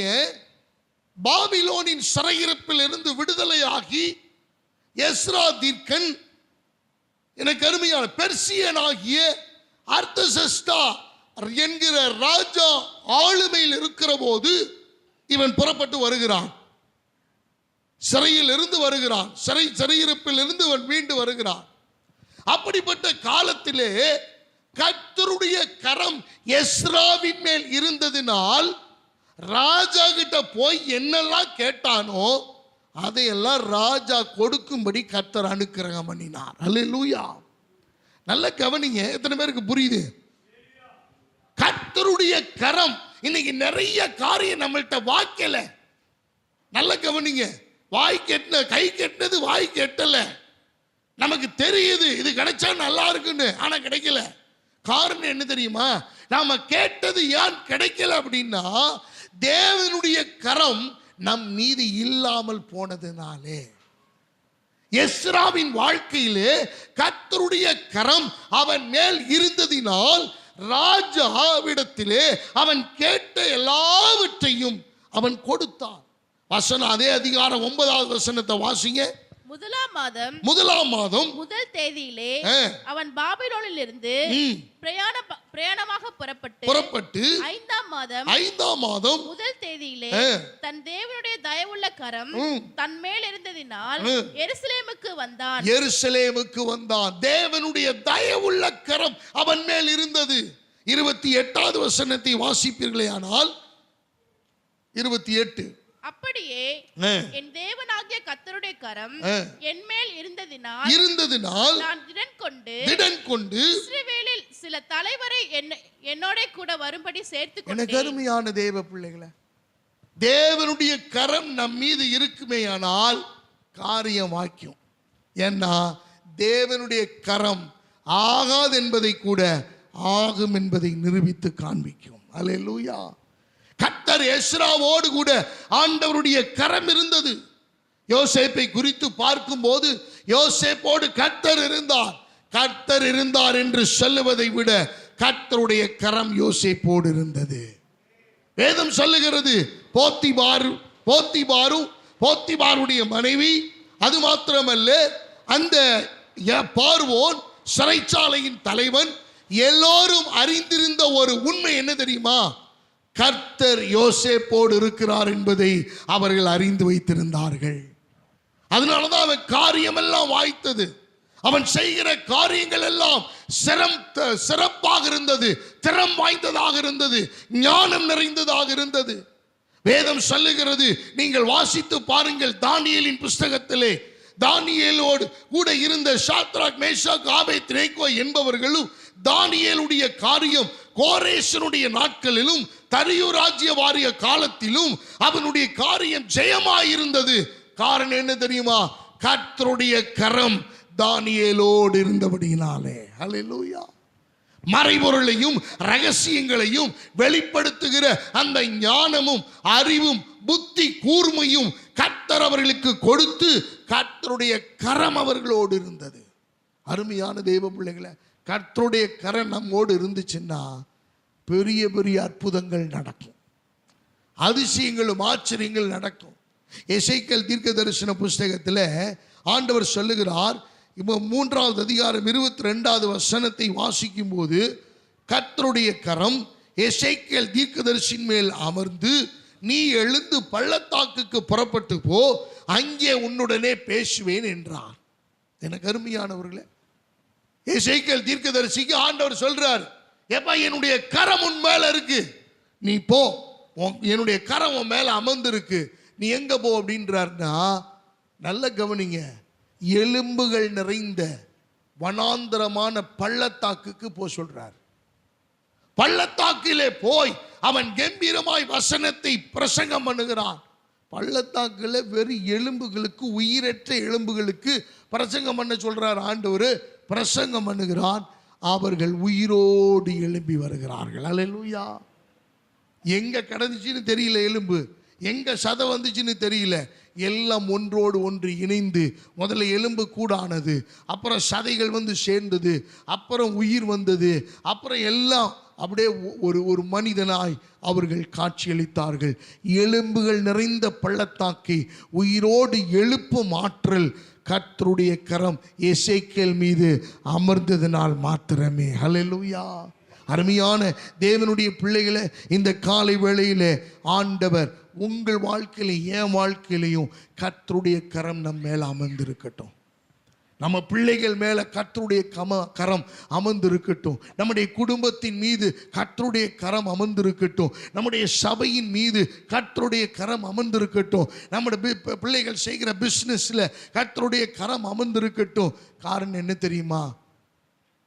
தாவீதை ரொம்ப அற்பமா நினைச்சாங்க, தாவீதை ரொம்ப கேவலப்படுத்தினாங்க, அவமானப்படுத்தினாங்க. தாவீது ஓடுனான், அவன் யுத்த களத்தில் நின்று கொண்டிருக்கிறான். அற்பமாய் எண்ணப்பட்ட அந்த வாலிபன், அந்த இளம் கன்று, அவனுக்கு பயமெல்லாம் இல்லை, அப்படியே அவன் துடித்து கொண்டிருக்கிறான் இந்த கோலியாத்தை முறியடிக்கணும்னு. ஆனால் கர்த்தருக்கு பயப்படுகிற ஒரு வாலிபன் புறப்பட்டு போகிறான். ஆற்றங்கரையிலே கிடந்த கூழாங்கற்கள் ஒரு 5 கற்களை எடுத்து அடைப்பையிலே போட்டுக்கொண்டு ஓடி வருகிறான். இப்பயும் அவனை கேவலமாக பேசுகிறாங்க, அவனை அவமானப்படுத்துகிறாங்க, அவனை ரொம்ப இழிவாக நினைக்கிறாங்க. இவனை கொண்டு போய் ஏக்கடா, இவன் போய் அவனை அடிக்கிறதுக்கு கூழாங்கல்ல தூக்கிட்டு வர்றான் பாரு. எனக்கு அருமையான தெய்வ பிள்ளைகளை, என்ன செய்ய போகிறான்னு, ஒருவேளை சாக போகிறான் அப்படின்னு நினச்சிட்டு போய் யோசிச்சு பாருங்க. ஒரு பெரிய குத்துச்சண்டை வீரன், ஒரு குத்துச்சண்டை நடந்து கொண்டு இருக்கிறது. நம்ம சபையிலேருந்து ஒருத்தரை தேர்ந்தெடுத்து கொண்டு போய் இறக்கி விட்டாச்சு. ஹலோ, என்ன எல்லாரும் ஒரு மாதிரி பார்க்குறீங்க? ஒரு குத்துச்சண்டை நடக்குது. அந்த குத்துச்சண்டை உள்ள ஒரு பயங்கரமான மல்யுத்த வீரன் நின்று கொண்டிருக்கிறான். அப்படியே கையெல்லாம் க்ளவுஸ் போட்டு நல்ல ஜெய்ஜாண்டிக் ஃபிகர், பயங்கரமாக ஒரு 85 கிலோ வெயிட்டில் நிற்கிறான். 85 கிலோ வெயிட்டில் வாடா பல்ல உடைச்சிட்றேன் அப்படின்னு நிற்கிறான், பயங்கரமாக நிற்கிறான். நம்மால் இறக்கி விட்டது புல்தடிக்கு பயில்வான். அவன் ஊதுனாவே இது கீழே விழுந்துடும். இது வெறும் பேச்சு தான், சத்தமெல்லாம் வராது. அவனை ஒரு குத்து குத்துறதுக்குள்ளே அவன் 4 குத்து குத்தி கீழே சாய்ச்சிருவான். இன்னும் சில பேர் அப்படியே மண்டையை பிடிச்சிக்கிட்டு நின்னாலே போதும், அப்படியே திருப்பி 2 சுற்று விட்டான்னா பவுண்டரி விட்டே வெளியில் வந்து விழுந்துடும். நம்மால் எப்படி இருக்குன்னு யோசிச்சு பாருங்க. கேவலமாக பேசுகிறாங்க, ரொம்ப அவமானமாக பேசுகிறாங்க. உண்மையாக சொல்கிறேன், அப்படி ஒரு ஆளை நிறுத்திட்டோம்னா, இப்போ போட்டிக்குன்னா அந்த பைபிள் வசன போட்டிக்கெல்லாம் எப்படி ஃபுல்லாக ட்ரெயின் பண்ணி நீதிமொழிகளை படி, நீதிமொழிகளை வசனத்தை ஒவ்வொன்று கொடுக்கும் மறுக்கெல்லாம் கேள்வி கேட்டு அதுக்கு பதில் சொல்ல வச்சு அப்படி கொண்டு போய் நம்ம நிறுத்தினோம்னா நம்ம கொஞ்சமாவது ஜெயிப்போம்ன்ற ஒரு நம்பிக்கை, ஒரு 3rd ப்ரைஸாவது வருவோம்ன்ற ஒரு நம்பிக்கை நமக்குள்ள வரும். ஒன்றுமே தெரியாத ஸ்பெல்லிங் மிஸ்டேக்காக எழுதுகிற ஒரு ஆளை கொண்டு போய் போட்டியில் நிறுத்திட்டு வந்தோம்னு வச்சுக்கோங்க, நம்ம நிலைமையை யோசிச்சு பாருங்கள். அவனை விட்டுட்டு பசேரி நம்ம வந்துட வேண்டிதான். உயிரோடு இருந்தா வா, இல்லைன்னா தொலை. அப்படித்தானே? இப்போ குத்துச்சண்டையில் நிற்கிறவன் சரி ரைட்டு தம்பி ஜெயிச்சிருவான், இல்லை புள்ள ஜெயிச்சிரும் அப்படின்னு ஒரு நம்பிக்கை இருந்தால் நம்ம அங்கே நிற்போம். நம்பிக்கையே இல்லைன்னா என்ன பண்ணிடுவோம்? சரிப்பா சொல்லிடுங்க நான் கிளம்பிட்டேன்னு, பஸ்ஸுக்கு லேட் ஆகுது, கடைசி பஸ்ஸை பிடிச்சி வீட்டுக்கு வர சொல்லிடுங்க உயிரோடு இருந்தா. இல்லைன்னா எங்கே இருக்கு ஆஸ்பத்திரியில் கிடக்கிறான்னு சொல்லுங்கள், போய் பார்ப்போம். தாவீதை அப்படித்தான் ரொம்ப அவலட்சணமாய் பார்க்கிறார்கள். ஆனால் நடந்த சம்பவம் என்ன தெரியுமா? 5 கூழாங்கற்களில் ஒரு கூழாங்கல்ல எடுக்கிறான் அடைப்பு அந்த இதில் கவனிலே வைக்கிறான், சுழற்றுகிறான். இப்போ இது வரைக்கும் எல்லாருக்கும் நல்லா புரியுது. ஆனால் அதுக்கு மேலே நடந்த ஒரு சம்பவம் என்ன தெரியுமா? அந்த கல்லை வேகமாய் வீசுகிறான். வேதம் சொல்லுகிறது, நீ நிந்திக்கிற தேவனுடைய நாமத்தினாலே நான் வருகிறேன், நீ நிந்திக்கிற தேவனுடைய நாமத்தினாலே வருகிறேன் என்று சொல்லி அந்த கல்லை வீசினா பாருங்க. இப்போ எங்கேருந்து கர்த்தருடைய கரம் வந்துச்சுன்னு தெரியல. அந்த கர்த்தருடைய கரம் அந்த கல்லை கொண்டு போகுது. இப்போ யோசிச்சு பாருங்க, நம்ம ஒரு நாய் ஒரு 2 அடியில் 2.5 அடியில் இருக்குது, அகலம் 1 அடியில் இருக்குது. அந்த வயிறு பகுதியிலேருந்து இங்கேருந்து பக்கத்தில் இருக்கிற அந்த நாயை கல்லை தூக்கி அடிக்கிறதுக்கு முடியல. கல்லை போட்டோம்னா கண்டிப்பாக கல் நாய் மேலே படவே படாது. எங்கேயோ நிற்கிற ஒருத்தனை அடிக்கிறதுக்கு தாவீது சுழற்றாரு. இது இவன் போட்டு சட்டியெல்லாம் கவுத்துருக்கிறான், கவசங்கள் போட்டிருக்கிறான், காலில் எல்லாம் மார்க்கவசமெல்லாம் போட்டிருக்கிறான், தெளிவாக இருக்கிறான். அவன் எங்கே பார்த்தாலும் அந்த பித்தளையில் பட்டு டொப்புன்னு கீழே விழுந்துரும் கல். அப்படி அவன் ஃபுல்லாக கவசங்கள் போட்டிருக்கிறான். ஆண்டவருடைய கரம் பாருங்க, எங்கே கேப் இருக்குன்னு ஆண்டவர் பார்க்குறாரு. அந்த கல்லை கொண்டு போகிறாரு. கரெக்டாக அந்த நெத்தி பொட்டில் ஒரு கேப் இருக்கிறத பார்த்து அந்த கேப்புக்குள்ளே போய் கல் என்ன செஞ்சிருச்சு? பதிஞ்சிருச்சு. அப்படி தான் பைபிள் சொல்லுது. இப்போ கூட அந்த ஓடை எடுத்துருக்குறாங்க. மண்டை ஓட்டை எடுக்கும்போது எல்லாத்துக்கும் கண்ணில் தான் குழி இருக்கும், இங்கே நெத்தியில் ஒரு குழி இருக்குது. நெத்தியில் ஒரு குழி என்னன்னா மண்டை ஓட்டுக்குள்ளே அந்த கல் பதிஞ்சிருக்கு. அருமையானவர்களை யோசிச்சு பாருங்க, ஒரு கல்லை கொண்டு போய் மண்டை ஓட்டுக்குள்ளே பதிகிற அளவுக்கு அடிக்கக்கூடிய திறமை வாய்ந்த பலசாலிகள் யாராவது இங்கே இருக்கிறோமா? அங்கே அப்படி தூக்கி போட்டாலே கல் காலு கீழே விழுத்துருது. தூக்கி கூட போடுறதுக்கு தெம்பு கிடையாது. ஆனால் ஒரு கல்லை ஆண்டவருடைய கரம் தான் அதை செய்தது. எனக்கு அருமையான தேவ பிள்ளைகளை, நீங்கள் அதனால தான் ஆண்டவர் சொல்றாரு, குதிரை யுத்த நாளுக்கென்று ஆயத்தமாக்கப்படும் ஜெயமோ. நீங்க வெற்றி உள்ள ஒரு வாழ்க்கை வாழணும்னா நீங்க செய்ய வேண்டியதை செஞ்சுட்டு கர்த்தருடைய கரத்தில் ஒப்படைச்சிருங்க, அவர் பார்த்துக்குவார். எனக்கு அருமையானவர்களே, பின்னாடியே அந்த கல்லுக்கு பின்னாடியே எல்லாம் தாவீது ஓடலை. அவன் முகங்குப்புற விழுந்த பிறகுதான் தாவீது போறாரு. அவனிடத்துல பட்டயமும் இல்லை. அந்த அவனுடைய பட்டயத்தை உருவி கழுத்தை வெட்டி கொண்டு போறதை நாம் பார்க்கிறோம். அன்பான கர்த்தருடைய பிள்ளைகளை, இந்த காலை வேளையில நல்ல கவனிங்க. எல்லாம் சிரிச்சாங்கல்ல, பரியாசம் பண்ணாங்கல்ல, இவங்கெல்லாம் கோழைகள். ஏன் தெரியுமா? 40 நாள் அவன் இரவும் பகலும் 80 முறை சவால் விடுகிறான். அந்த சவாலை எதிர்கொள்ள அவனுக்கு தெரியல. ராஜா உட்கார்ந்துருக்கிறாரு, அப்னேர் உட்கார்ந்துருக்கிறாரு, பிரதான தளபதிகள் உட்கார்ந்துருக்கிறாங்க, கூட பிறந்த சகோதரிகள் உட்கார்ந்துருக்கிறாங்க, எல்லாம் உட்கார்ந்துருக்கிறாங்க. ஆனால் யாரும் யுத்தத்துக்கு வர்றதுக்கு தயாராக இல்லை. நடந்த சம்பவம் என்ன தெரியுமா? யுத்தத்தை கர்த்தர் நடத்தினார். அன்பான கர்த்தருடைய பிள்ளைகளை, நீங்கள் ஆயத்தம் மட்டும் பண்ணுங்க, கர்த்தர் பார்த்துக்குவார். கர்த்தர் மற்றதை பொறுப்பெடுத்துக் கொள்ளுவார். ஜெயமுள்ள ஒரு வாழ்க்கை உங்கள் மீது கர்த்தருடைய கரம் இருக்குதா அப்படின்னு மட்டும் உறுதி செய்து கொள்ளுங்கள். கர்த்தருடைய கரம் உங்கள் மேலே இருந்தால் உங்கள் வாழ்க்கையில் ஜெயம். கர்த்தருடைய கரம் உங்கள் பிஸ்னஸில் இருந்துச்சுன்னா உங்கள் பிஸ்னஸில் ஜெயம். உங்களுடைய படிப்பில் கர்த்தருடைய கரம் இருந்துச்சுன்னா உங்களுடைய படிப்பில் ஒரு ஜெயம். உங்களுடைய குடும்ப வாழ்க்கையில், உங்களுடைய பரஸ்பர வாழ்க்கையில் கர்த்தருடைய கரம் இருக்குமானால் உங்களுடைய குடும்ப வாழ்க்கை ஜெயமுள்ள வாழ்க்கையாக மாறும். உங்களுடைய பிள்ளைகளுடைய எதிர்காலத்தில் கர்த்தருடைய கரம் இருந்துச்சுன்னா கர்த்தருடைய கரம் உங்களுடைய வாழ்க்கையை, உங்களுடைய பிள்ளைகளுடைய எதிர்காலத்தை பொறுப்பெடுத்து கொள்ளும். இந்த சபையும் கர்த்தருடைய கரத்தில் தான் இருக்கிறது. இது நம்முடைய கரத்தில் இல்லை, இது நான் நடத்துகிறதல்ல, ஒரு தனிநபர் நடத்துகிறதில்ல, இது ஒரு குடும்பம் நடத்துறதில்லை. கர்த்தருடைய கரம் இந்த சபையை நடத்தி கொண்டிருக்கிறது. ஹல்லேலூயா. இன்னைக்கு ஒரு வேளை நம்ம ஆம வேகத்தில் போகலாம், ஆனால் ஒரு நாள் நாம் அடைய வேண்டிய டெஸ்டினேஷனை, அடைய வேண்டிய இலக்கை அதை அடைவதற்கு கர்த்தருடைய கரமே நடத்தும், கர்த்தருடைய கரத்தினால் ஆகும். நம்ம எல்லாரும் கண்களை மூடி ஆண்டவர்கிட்ட இந்த 3 காரியத்தை சொல்லுங்க. ஆண்டவரே, ஓங்கிய புயத்தினால், ஓங்கிய உமது கரத்தினால் ஆகும். ஆண்டவரே, முடியாது என்பதை உம்முடைய கரத்தை கொண்டு ஆகும் என்று நிரூபிக்க உம்மால் ஆகும். ஆண்டவரே, ஓ நாங்கள் விசுவாசிக்கிறோம். ஆண்டவரே, உம்முடைய கரம் எங்கள் மீது இருக்குமே ஆனால் ஆண்டவரே பிரகாசிக்க உதவி செய்யும்.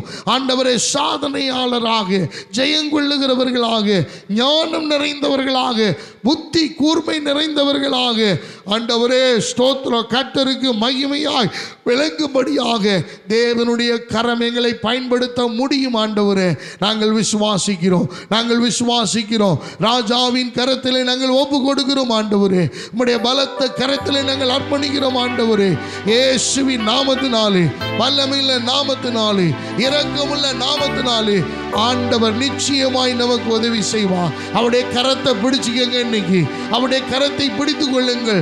அவருடைய கரமே நம்முடைய வாழ்க்கையை மாற்றும். அவருடைய கரமே நமக்கு ஜெயத்தை கொடுக்கும். அவருடைய கரமே நம்முடைய வாழ்க்கையை ஆசீர்வதிக்கும். அவருடைய கரமே நம்மை உயர்த்தும். அவருடைய கரமே நமக்கு சுகத்தை கொடுக்க முடியும். அவர் தொட்டால் போதும், அற்புதங்களும் அதிசயங்களும் நடக்கும், ஆச்சரியங்களும் நடக்கும், பிரமிப்புகள் நடக்கும். வரலாற்றில் இதுவரைக்கும் நடக்காததை கூட உங்களுக்காக, எனக்காக அவருடைய கரம் செய்து முடிக்கும். விசுவாசிப்போம், கர்த்தரை மகிமைப்படுத்துவோம்.